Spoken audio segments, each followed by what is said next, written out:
Developed by Supermassive Games and published by Bandai Namco, The Devil in Me is an interactive drama and survival horror based game set in both 1893 and 2022. It is also the season finale to the season 1 series of the famous The Dark Pictures anthology series. The game is based on real life serial killer Henry Howard Holmes, aka Herman Webster Mudgett, who is America's first serial killer, who allegedly confessed to over 27 murders. The game overall was pretty fun, but scary. Felt like I was watching more than playing, but it is what it is. There are a lot of secrets in the game though, and there's a lot to dissect, so bear with me. Even though the game's 2 years old, still be aware that the following will contain spoilers. Let's get into the horrors that is The Devil in Me.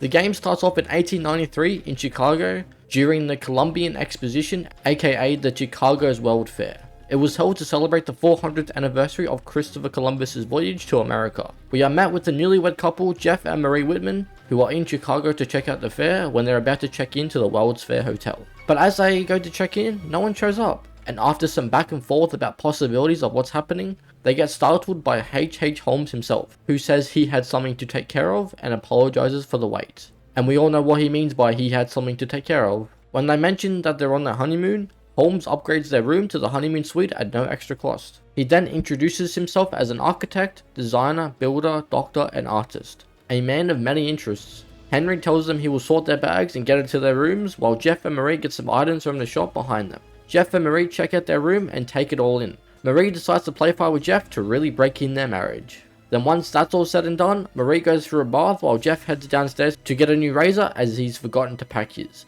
But on his way there, he notices it doesn't look the same as when they came up. So as he gets to a door and interacts with the door handle, this happens. Almost falling to his death, he believes that Marie may be in danger too, so he runs towards her while screaming out her name. Meanwhile, Marie is in the bath and hears someone, but I choose to have her relax instead of having her investigate the disturbance. Mr. Holmes graces her with his sinister presence and hunts down his prey. After he murders Marie, Mr. Holmes opens the door to Jeff in distress, threatening him if he touched her. But when Mr. Holmes basically admitted to killing her, he ran off and was interrupted by moving walls and ended up in another room that didn't end well for just married Jeff. Depending on your choice with Marie, Jeff and Marie either see each other one last time before their tragic deaths, or Marie remains dead in the bathtub and Jeff dies from the gas. I'll let Mr. Holmes take the words out of my mouth. Hello. Welcome to the World's Fair Hotel. The game then introduces us to a documentary film crew by the name of Lonnet Entertainment, who primarily makes pieces on serial killers. And this particular one they happen to be doing one on is the infamous H.H. Holmes. They filmed a mock-up of the H.H. Holmes trial and his infamous speech to the judge before he was executed. Enough. Oh, I've barely begun, Your Honor. You don't seem to understand. I was born with the devil in me. I could not help the fact that I was a murderer any more than a poet can help the inspiration to sing. Bury me deep, Your Honor. Make sure they fill my pine box with cement. Put me deeper than anyone else. And cover the ground with more cement, 'cause trust me, just being dead ain't enough to stop me from killing again. Once it finishes, the owner of the film company, Charlie, asks the crew what they think, and as they're about to say it's garbage, Charlie receives a phone call from someone claiming to be Grantham Dumet. Basically, he has inherited the murder castle and offers his film crew to come to the place to do a piece on it. So Charlie books the crew some time off and they get ready to be picked up by a limousine. When they put their bags and all that in the boot and get in the car, they start discussing what they know about Mr. Dumet, that the man he inherited the hotel from was obsessed with H.H. Holmes and that some of the rooms are full recreations of the murder castle. Charlie reiterates that Dumet is doing this for free and this will help them a lot for the struggling media company. When the crew get dropped off and they wait for the boat to arrive, Charlie says he wants to get some shots of the lake, but cameraman Mark says the fog and mist won't do it any good. So Charlie suggests they head towards an out-of-order lighthouse to get a better view, while lighting technician Jamie, show host Kate, and audio technician Aaron wait for the boat to arrive. When Mark and Charlie inevitably make their way to what looks like an abandoned rundown lighthouse, and after some terrifying discoveries, they get to the top of the lighthouse and get the shots they need. The boat finally arrives and they meet Mr. Dumet, but he seems off and is acting a bit strange. But nonetheless, they carry on and get towards the island. When they arrive, a mysterious figure in a yellow jacket is watching them as they arrive. The crew shoots the intro for the show, but is interrupted by Dumet's paranoia of him not wanting to be filmed and that he is a very private person. The crew gets suspicious of Dumet, but Charlie says he just values his privacy. As they head towards the murder castle, the mysterious yellow-jacketed figure appears again to collect their bags. Charlie talks to Kate and is sus on Dumet and wants to know what he's hiding. Kate fakes an ankle injury and her and Jamie manage to separate from the group. Kate finds parts to a high heel and a picture of Dumet and his family in some sort of shack. The mysterious yellow-jacketed figure appears again and they have to hide from him until he enters a locked area and then dips. Inside the locked area is something labelled hazardous substance. They regroup with the crew and eventually make their way to the hotel. Before they head in, Kate spots a little girl upstairs in the window. As she goes to show Jamie, the girl is gone. Dumet gets the crew into the hotel and seems shady, but nonetheless, the crew sign in and head upstairs to find their rooms. Erin notices Dumet and the little girl hugging in the room across from her. She gets freaked out and Jamie helps her find her room to distract her. They have a thing for each other and end up progressing their relationship. Charlie interrupts that little moment and tells them he can't find his room, and that Mr. Dumet is meeting them for dinner soon, and also that he really needs a cigarette. Ew, I know.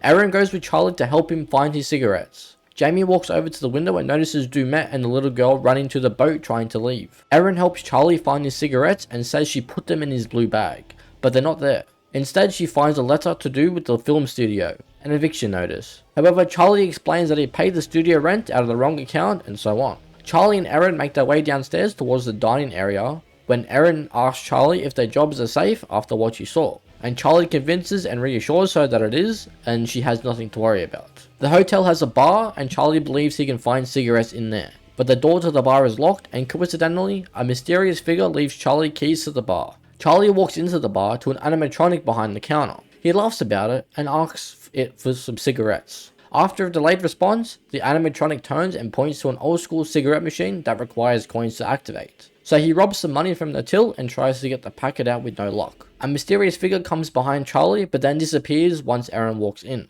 In the meantime, Kate and Mark had broken up prior to going to the hotel, and they have a chat about a job offer Mark turned down, while also asking if he's ready to shoot some footage to get it out of the way. So they go find a spot for some good lighting and come across a library where they're being watched with every move. Mark comments on the rotting decay smell. He grabs the key to the balcony that overlooks the hotel lobby, and they come across a H.H. Holmes hat, and what happens next scares them both.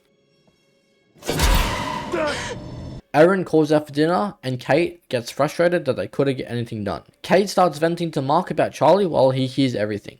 The crew regroup for dinner, but Jamie comes in and says Dumet isn't showing up as she saw him leave the island on the boat earlier. The crew starts freaking out and starts questioning some things while Charlie tries to calm everyone down and says to use his time to shoot some footage. While the crew go and do their thing, a mysterious figure is building mannequins to resemble the film crew.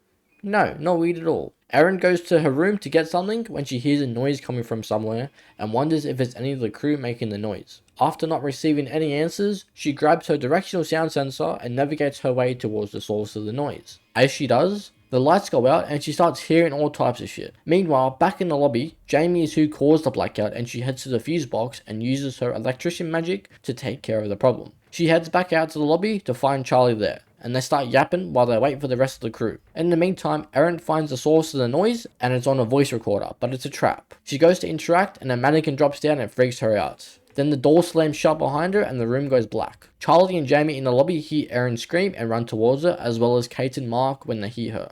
Erin is in desperate need of her inhaler because she has asthma, and the crew desperately attempts to get the door open but it's stuck. So Kate goes to find something to open the door with. While that's happening, a mysterious figure shows up and offers Erin the inhaler. Desperate for it, she reaches for it, but he grabs her arm in response and he ends up cutting a couple strands of her hair and then walking away. Kate finds a candlestick and uses it to break the door handle. Erin is traumatized by what just happened and says there was someone in the room with her, but the crew have no idea what she's on about and says she's hallucinating, so they take her to her room to let her rest. The crew says the whole experience so far has just been weird and they're freaked out by it all and want to leave. But Charlie wants them to keep filming and leaves with Jamie to find Mr. Dumet while Kate and Mark get ready to leave and start packing. However, Charlie reveals that he was never going to look for Dumet and wanted to scout for some shots instead. When they get to the lobby, they find that it's been trashed for whatever reason. Charlie discovers a blood trail leading down the hallway and it freaks them out. As they walk down the hallway, they hear Dumet on the speaker system and thinks he's still there with them. They enter a room and notice a familiar face. Remember the mysterious figure in the yellow jacket when the crew arrived? Yeah, that's who they saw in the room, tied to a chair with a bag over his head. Charlie isn't paying attention to where he's stepping and ends up on a pressure plate which is linked to a Grim Reaper scythe directly above the yellow jacketed figure's head, and if he steps off it, he dies.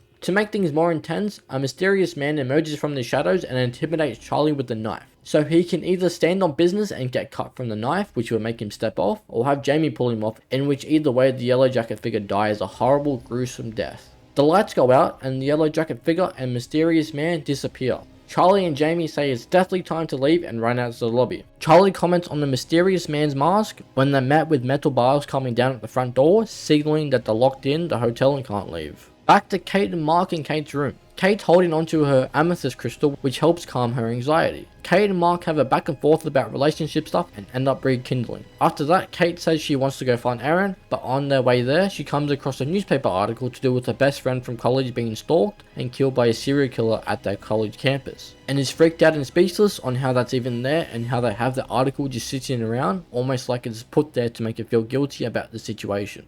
Kate and Mark hear a noise and it's the walls closing in, and as they run into it, they spot Jamie and Charlie on the other side. But unfortunately, the wall separates the two pairs and they'll have to find a way back to each other. Charlie and Jamie discuss Dumet's shady behavior and come to the conclusion that the man they met at the ferry is not Dumet and the man in the mask is. They hear a voice and end up being led towards a walk-in freezer, and they discover a frozen dead body that is tagged with Natalie Morello's name. They try to leave, but when Charlie interacts with the door handle, it breaks off and a trapdoor opens under him and he falls through to the basement, hitting his head and passing out. Back to Jamie. A door behind her opens in the freezer and she wanders the hallways navigating her way back to Charlie. Meanwhile, back in Erin's room, something strange happens while she's reviewing certain audio tapes back. After some confusion and trying to get the door open, another door, a secret door in the room, opens, which leads to a very dusty hallway. After taking a hit of her inhaler, she makes her way to some sort of institute called the Black Ash Institute. Erin discovers a recording. Mr. Dumet, I want my team dead. I'll get them to you this weekend. Just do it. Jesus. Charlie.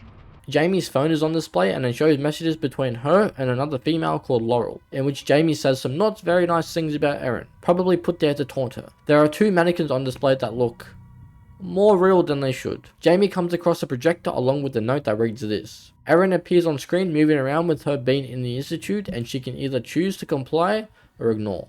But since we want to save her, she goes to hide. Back in the lobby, Kate and Mark wonder where everyone is and discover they're locked in the hotel and hear a noise coming from the dining room. They enter to discover mannequins dressed exactly like them with the voice recording of their entire dinner conversation being played. Psychotic, I know. Jamie makes her way back to the lobby and to the dining room before being clocked by Mark. They talk about how creepy things are getting, then Jamie's mannequin starts tweaking out and she hits it and a human eyeball pops out. Yummy. They freak out and try to leave, but the doors are locked. They find a door behind the bar which leads down to the cellar, and behind the door there's a screen which has Charlie on it. While they're trying to get the door unlocked, Charlie wakes up after knocking himself out and explores the cellar while going through a series of doors before being lured into a room with, yep, you guessed it, his cigarettes he's been so desperate for. And before you know it, the door behind him slams shut and he's locked inside. While this is happening, Jamie, Kate and Mark get the door unlocked and see Charlie on the screen.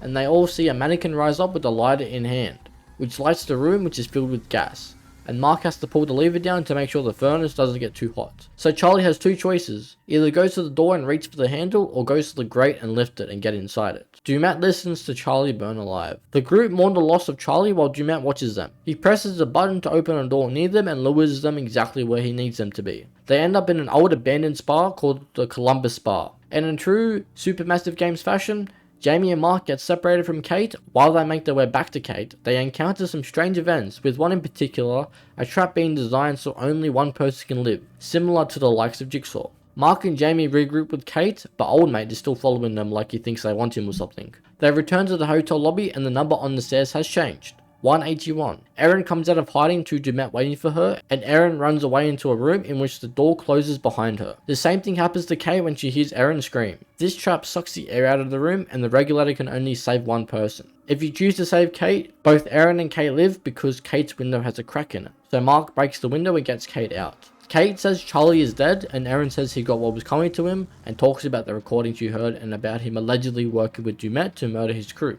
Of course the crew don't believe it to be true. They talk about needing to stick together and outsmart Dumet, but he's listening to them and plays around with them again by pressing a button activating the walls around the crew, separating them once again. Mark falls down a trapdoor and Jamie gets walled off. Mark ends up in a different part of the basement and has to hide from Dumet a few times, while also discovering an interesting animatronic head with human teeth and ears attached to it, while coming across another lifelike animatronic. Mark manages to escape despite the murderer looking for him. While the basement activities with Mark occurred, Jamie discovers a latch behind the mirror, and behind it is a whole secret room with monitors and a camera, and another area with an interrogation room with the lifelike animatronic inside it with a lit cigarette in his hand. Jamie hides from Dumet as he leaves the interrogation room, but he ends up leaving the room anyway. Kate and Erin check out a nearby room when they hear crying, and Kate finds an unfinished book called The Beast of Arkansas, and on the back is who they thought was Grantham Dumet, but it turns out to be Joseph Morello, who's a true crime writer. Getting access to a locked room via a code, Kate discovers the source of the crying. It's coming from an animatronic with a human head, which turns out to be Mrs. Morello. Back in the basement, Charlie ends up not being dead and ventures further into the basement after dusting himself off. He finds the power and turns it on to find a mannequin tweaking out in the corner with the yellow jacket, which was the groundskeeper from earlier, so it turned out to be fake the whole time. Looking for a way to escape, Charlie has no other way but to use the conveyor belt. He has to hide from Dumet while he's throwing their bags into the grinder, and if he doesn't want to end up like the bags, he's got to stay calm, and then Dumet eventually leaves. Back in the observation room, Kate hears a noise and goes to investigate. When Jamie can see Kate and Erin through a one-way mirror and breaks the glass, they hear Dumet coming and hide before entering what seems to be some sort of control room. Wires everywhere, screens, cameras, etc. This is where Dumet controls his traps, walls, and keeps an eye on everyone. An email document shows an email exchange that Dumet's mask is custom made. Another document shows Dumet's outfit is designed to recreate the liking of H.H. Holmes. They come up with the plan to trap Dumet using his walls against him, with Jamie being the bait. And with Dumet just looking to kill, he fell for the bait, hook, line and sinker. He chases after Jamie, which leads him right into that trap, but of course with the building being designed by Dumet, he knows the place better than them and gives Jamie a good scare. She runs back to the control center with him following behind calmly. So Kate and Jamie end up finding themselves in another trap, which is a glass wall that only goes one way, with the button to push to reverse the motion of it, which is on Jamie's side. So can either send it over to Jamie and save herself, or not press it and sacrifice herself. However, depending on who took the screwdriver before Jamie went to be the bait is how you can save both. If Jamie took it and chooses not to touch the button, she tries to break the glass with it, which doesn't do anything until the last second. If Kate took it and Jamie chooses not to touch the button, that happens. If they both live, they regroup with Erin but don't have a lot of time to chat before Dumet shows up and terrorizes the group. Kate, Jamie and Erin run into a room and go out the window and try to get away from Dumet. After hiding a few times and Dumet attempting to capture Jamie, they make their way to ground level and continue running away from an apprehensive Dumet into a garden maze, in which they discover a secret room under a carousel. Coming out of it into another area of the garden, they see a hallway of lookalike Dumets, and while they start to walk past, Dumet pops out and scares them, and they run towards a barn while still being chased and end up on some sort of decking while Dumet intimidates them, but with some luck on their side, the decking breaks and they fall down a hill. Mark ends up in a swimming pool area after coming out of the vent and finds a cliffside path towards the ferry dock, but finds out the controls aren't working and the ferry has been turned off. Making his way further up the cliffside path, he encounters a fairy friend, Connie the dog. Climbing down an elevator shaft, he comes across an old rundown building. In the meantime, Charlie also comes across Connie the dog and goes down the same elevator shaft and meets up with Mark. They head inside the old rundown building. It's a curing house. They hide from Dumet as they hear him coming, and both Charlie and Mark gotta stay calm so they don't, get got. Dumet leaves the building and they discover a preserved body by the name of Harrison Lee and some notes on the preservation process. Dumet seems to have standards for who will be suitable for its animatronics. They both leave the curing house and see the lighthouse on top of the cliff. Jamie and Kate search for Erin as they got separated and end up in an abandoned farmhouse and discover Connie the dog, whose collar has been caught on something. But of course, Dumet, being the buzzkill that he is, interrupts the party. They both go to hide with Jamie taking the dog with her. Connie barks and growls at Dumet, giving away their position, but before Old Maid can do anything, Kate attacks Dumet to save Jamie and they both run out of the farmhouse. Dumet dips. Charlie and Mark meet Erin at the lighthouse and Erin confronts Charlie about the tapes she heard about Charlie working with Dumet and allegedly wanting his crew dead. Mark defends Charlie and they head into the basement window and make their way upstairs to find some keys to a boat and 2 recordings. One being what Erin found earlier, the doctored version, and the other being the full recording of what was actually said. Mark makes his way to the lighthouse and manages to get it up and running. He leaves and sees Kate and Jamie running towards the house before being attacked by Dumet from behind, and they have a back and forth. Kate and Jamie arrive at the lighthouse and discover an interesting sight: an elderly woman who Dumet has turned into an animatronic. Kate and Jamie head upstairs to hear Mark fighting with Dumet and open the door to Mark on the floor. They escape the lighthouse and run from Dumet to the docks. A police boat rocks up to investigate what's happening since the lighthouse is supposed to be decommissioned, but Mark ended up getting it working. The cop discovers the body of Joseph Morello, who Jamie saw leaving at the start of the game. After intense back and forth between the crew and the cop, Dumet shows up and chops the cop's hand off and brutally murders him. Mark attempts to go for the cop's gun, but it gets knocked into the water, so he grabs the pepper spray instead. They head to the boat and board it along with Connie the dog. They struggle to get the boat started, but do so before Dumet could do anything. The crew talk about how happy they are that they made it alive before Dumet pops up again for a little g'day before he takes a swing at Erin and she dodges and falls into the water. Same with Charlie. Jamie is too quick for Dumet and also goes into the water, which leaves Mark and Kate. Mark is on the verge of having his skull crushed before he pulls out the pepper spray and temporarily stuns Dumet. Mark then grabs an anchor and throws it at Dumet. The chain gets stuck in the propeller and it yeets Dumet off the boat, killing him. Mark and Kate jump before the boat hits the rocks. They all swim to shore and a truck driver passing by sees them calling out for help and stops and calls the state police and they rescue the crew. What an intense bloody night. At least it's finally over. Dumet's dead so they can go back to their normal lives. The end of the game shows a group of friends ecstatic about winning an island trip for 5 people with Dumet sending them a limo. And that's the game over. That's the lore of the game. Now let's get into the main inspiration behind the game and how all the secrets tie into everything in the game.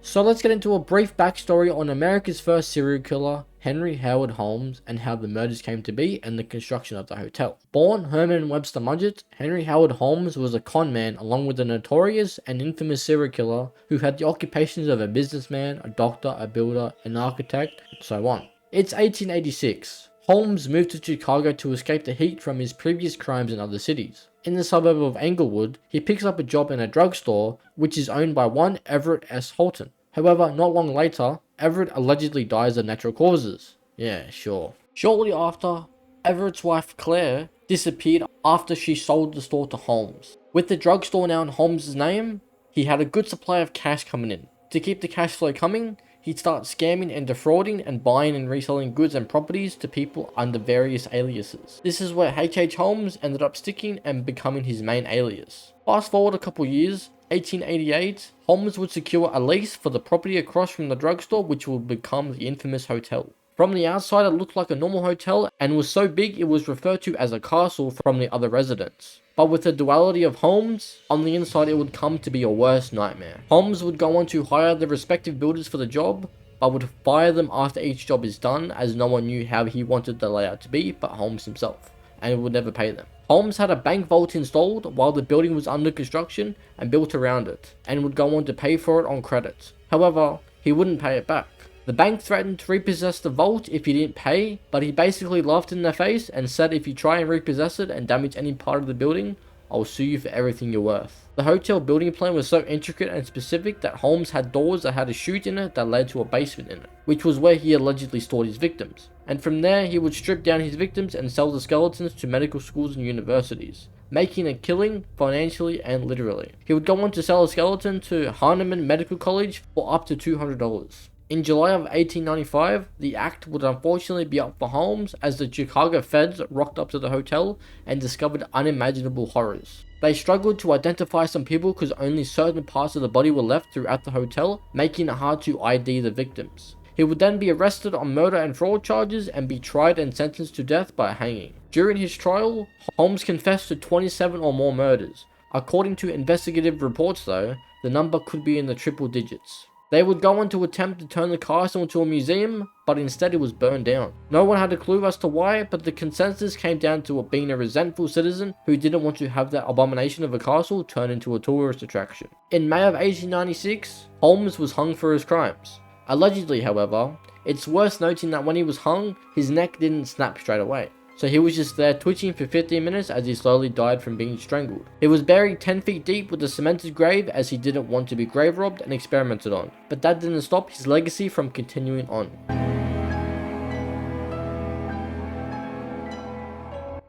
In June 11, 1965, a boy named Hector Munday would be born to his mother Lucinda Munday. As for the father Clarence, well, he'd go on to abandon his wife and son 6 months prior. Lucinda attempted to write to Clarence and beg him to come back and be a dad to Hector, but the letter never sent to him and was instead returned back to her. This didn't sit well with her as she'd begin to take out her anger on Hector, which would then lead to Hector lashing out on other students and in general at school, which prompted a letter sent home to his mother talking about his behaviour. Mr. Thompson, the principal at Hector's school, wrote Hector's mother, Lucinda, a letter, which wasn't received well by her. After this, a medical report about Hector shows he's suffering from effects of secondhand smoke, as his mother was smoking around him. He was also showing signs of bruising from being physically restrained. At home, Hector would read a book about another boy reading a book about living with his strict aunt, and the boy in that book got sick of being told off all the time, so he took inspiration from the book and started wearing a scary mask to scare his aunt, which is where Hector would take inspiration from it later on. Fast forward to 1988, Hector would study, complete, and attain a bachelor's degree in psychology, and would then apply to be an FBI profiler and be recruited shortly after. He'd go on to join the Behavioral Science Unit, in which he'd now be Special Agent Hector Munday. A few years later, Hector's mother Lucinda would be moved to a nursing wing at Twilight Prairie to receive extra care as she was ill. This is where things in life get hot and spicy for Hector.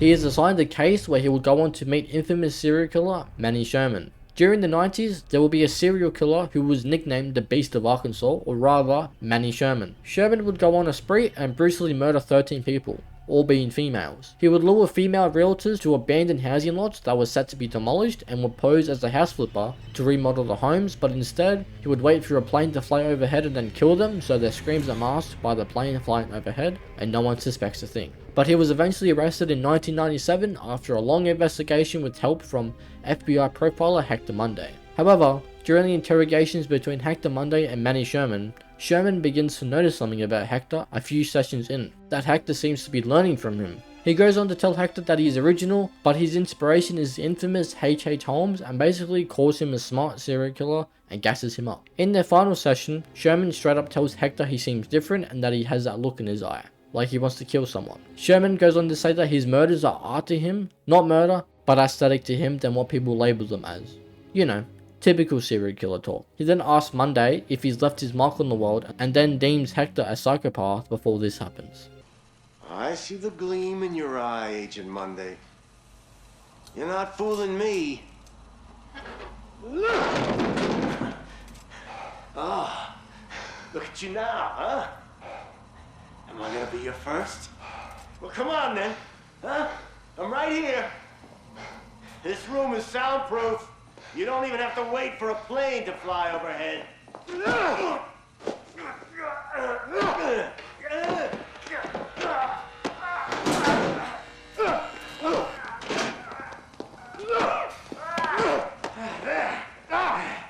There you are. I see you now. Not bad. Not bad at all. Bare hands can feel good, huh? But the blade makes for such a prettier picture. You've got potential, Agent Munday. If you truly want to be an artist.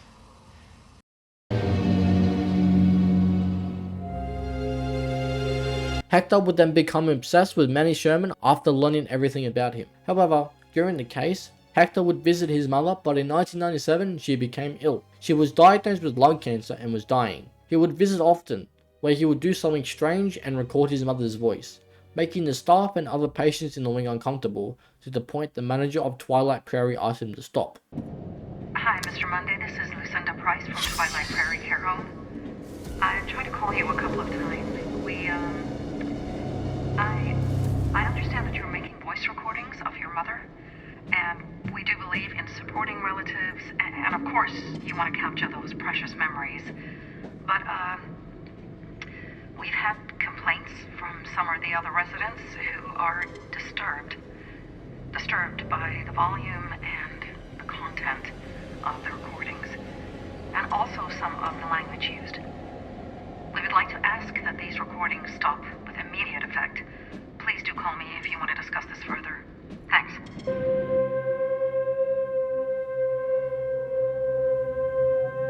Due to Hector's successful capture of Manny Sherman, he was assigned to another case in October of 1997, investigating another serial killer, but in Chicago this time. During this time, 2 lives were already claimed, with more yet to happen. The first victim had their teeth removed and the other had their ear removed. Reports showed that the victim who had their teeth removed was still rather alive at the time, and the second victim with the ear had to be done post-mortem. The coroner seems to think that the killer may be learning on the job and also strangely keeping souvenirs. In January of 1988, Lucinda Munday passes away with Hector by her side. It's said that she passed away from the cancer consuming her. However, the deep dark truth behind it is that Hector murdered her himself. She was buried at St. Paul's Cemetery. However, Hector would go on to recover the body for himself and then preserves her and goes on to turn her into an animatronic with a voice box inside her. Hence why he was recording her. Yeah, I know. It's clear he's struggling to process that his mother has passed away. In July of the same year, he undergoes a psych evaluation by one Dr. Isabella Garcia, as his work is being affected by his mother's death, and this is how it went. Psychological assessment conducted by Dr. Isabella Garcia. Patient name, Munday, Hector.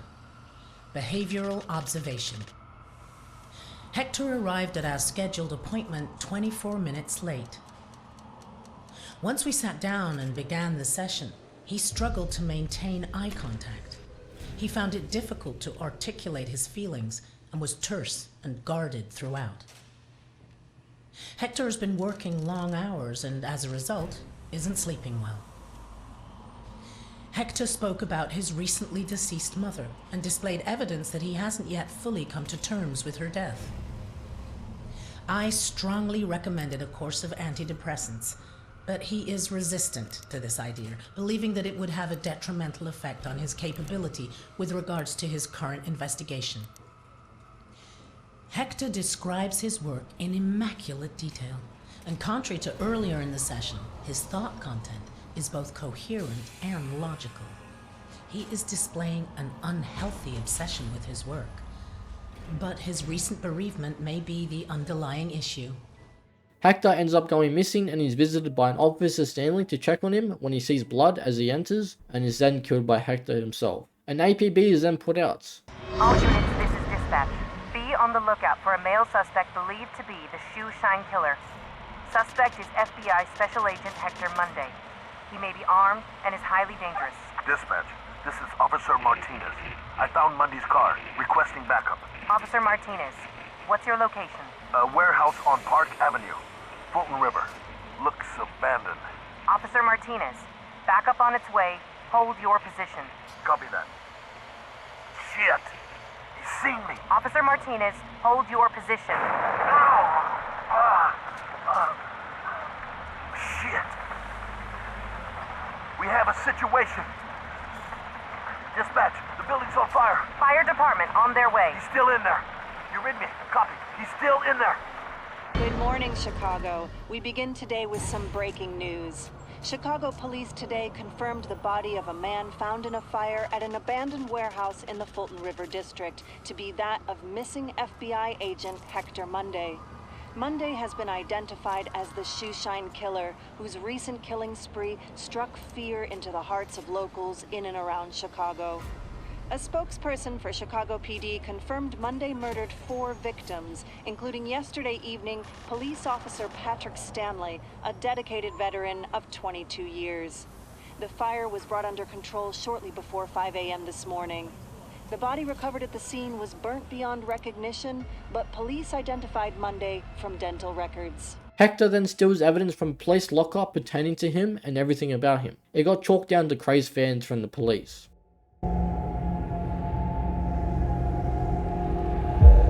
So Hector faked his death, and with that comes a name change. He had a number of aliases. A couple known aliases would be Leonard Kemp and Richard Belknap. He would capture animals and murder them, and also turn them into horrifying animatronics. Richard would go on to befriend young, wealthy couple Mark and Jennifer Edwards, and in August of 2011, they would go on to amend their will and tell their life insurance specialist to leave their entire estate to a Richard Belknap in the event of their death. How he managed that is beyond me. This included the lighthouse. They end up passing away later on, although it's not clear when or how. In the estate was an old hotel, but seems like it closed its doors in April of 1934 due to a water leak in the laundry room, causing the roof to collapse to the boiler room of the spa. This is why Mark comments on noticing a smell of rotting decay in the library.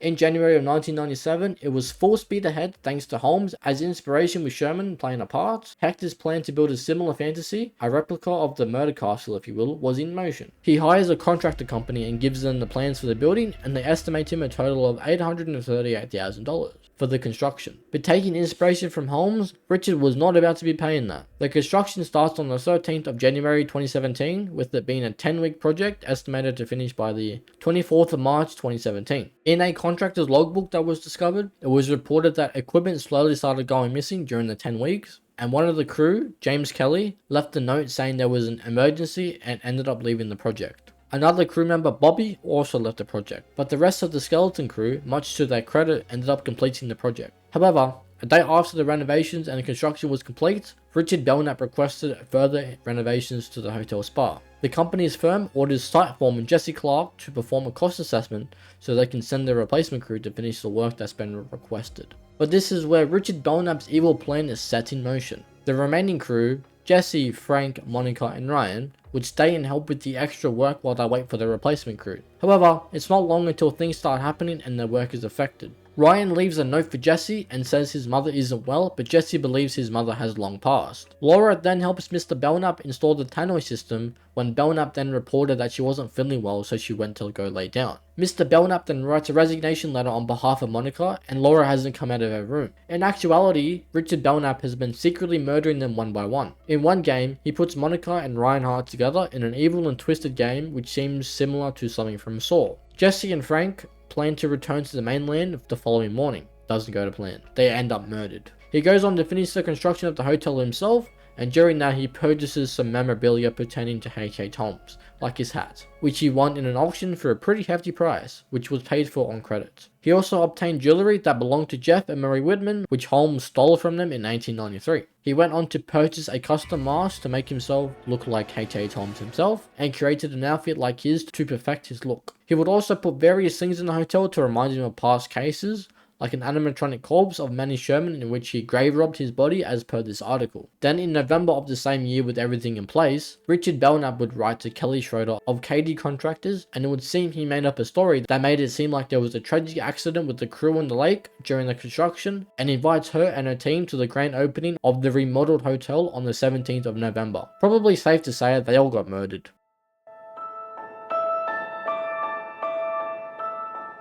Over time, Belknap would go on to perfect the hotel experience for up to 5 people. With the counter on the stairs when the guests go upstairs, this means the amount of bodies the hotel claimed, and this time he ran a new alias, Grantham Dumet. He came up with a story that he inherited the hotel from a relative, and from the hotel register, it shows that he was sticking to his 5 people at a time rule. October ended up being a busy month for him, with 5 people who checked in at the end of September and then checked out. Fabricated, of course. The next day, 5 more people arrived. This group of 5 had horror fiction writer Harrison Lee and his husband Lewis, along with his publicist Kurt Hall, his wife Cecil Hall, and his son Thomas. This note shows us how they each got murdered. Harrison got done by asphyxiation, Lewis was drowned, Cecil was impaled on a sundial, Kurt and Thomas were shot and killed. Dumet wasn't done though. He would keep Harry's body and make notes on his preservation process. Dumet took him to a curing house and put him in formaldehyde and documented that he wasn't showing signs of deterioration, and considered him a worthy candidate of being an animatronic, much like his mother. It's clear he had an obsession with animatronics and wanted more worthy candidates. The next day, another 5 people arrived, the Morello family. Grantham Dumet contacted Joseph Morello on the 14th of October 2022. Joseph was a true crime author whose main area of specialty was serial killers, and one of his books was written about H.H. Holmes, and he was also in the middle of writing another book to do with Manny Sherman. Dumet managed to lure Morello to the island using his fascination with H.H. Holmes, and of course asked him to invite 4 other people along with him. He ended up taking his wife, Michelle, his 2 daughters, Natalie and Bethany, and his brother Francis along with him. They get there, but in typical Dumet fashion, it doesn't take long before he gets to work profiling them. He notes down behaviors from Morello's wife and plans out ways to kill her. He murders Natalie, the older daughter, and hangs her up in a meat freezer. He chops off Francis's hand and leaves him to bleed out inside a wooden shed, which leaves Joseph and his younger daughter Bethany, but ended up sparing them. Why?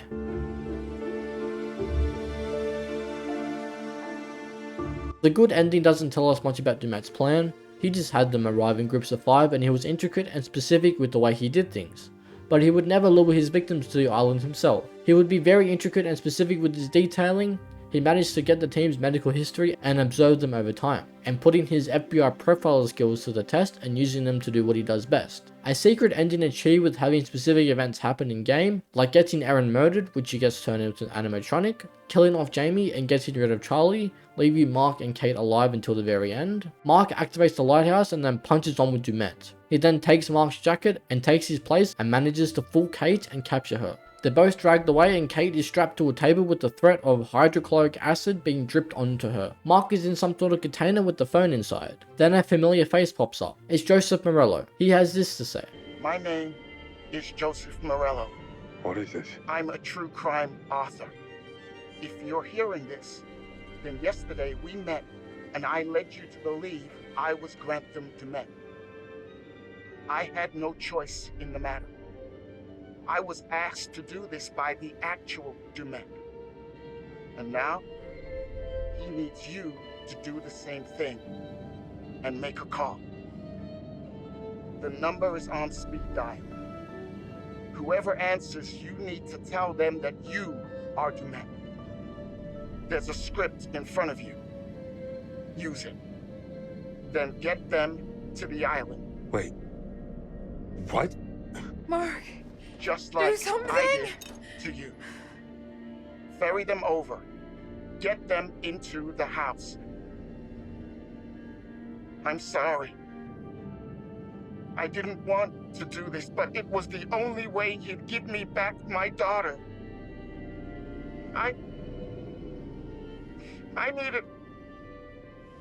I had to get her back. I'm so sorry. Just make the call. Or don't. Maybe you're stronger than I am. But whoever he has that you care about,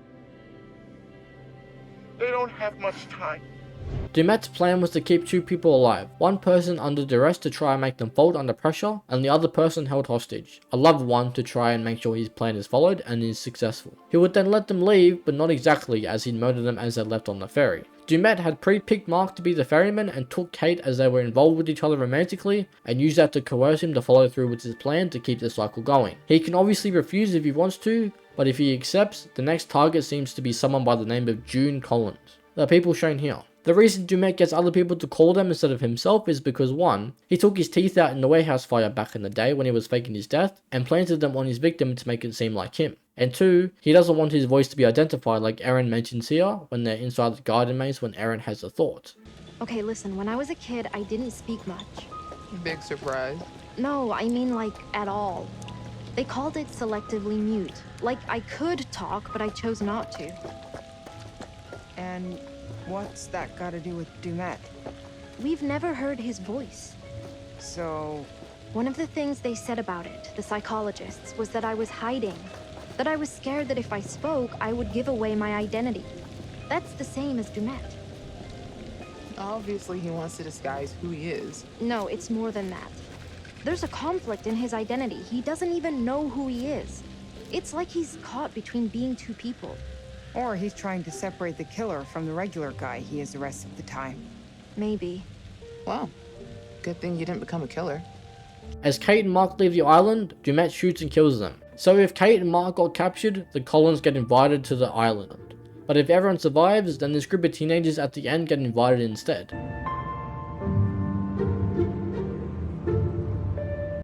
Now last but not least, the final scene with the curator was a bit, how's it going? He seems to be looking at and writing down a list of names. Herman Mudgett, Henry Howard Holmes, Hector Munday, and Grantham Dumet. Both the originals and the aliases. He looks annoyed, and then the building rumbles and shakes before something slams the door of the repository. What's happening? Has he allowed too many people to live and someone higher than him isn't happy with it? Throughout the other 3 Dark Picture anthology series, Little Hope, Man and Medan, and House of Ashes, people have been wondering what the role of the curator is.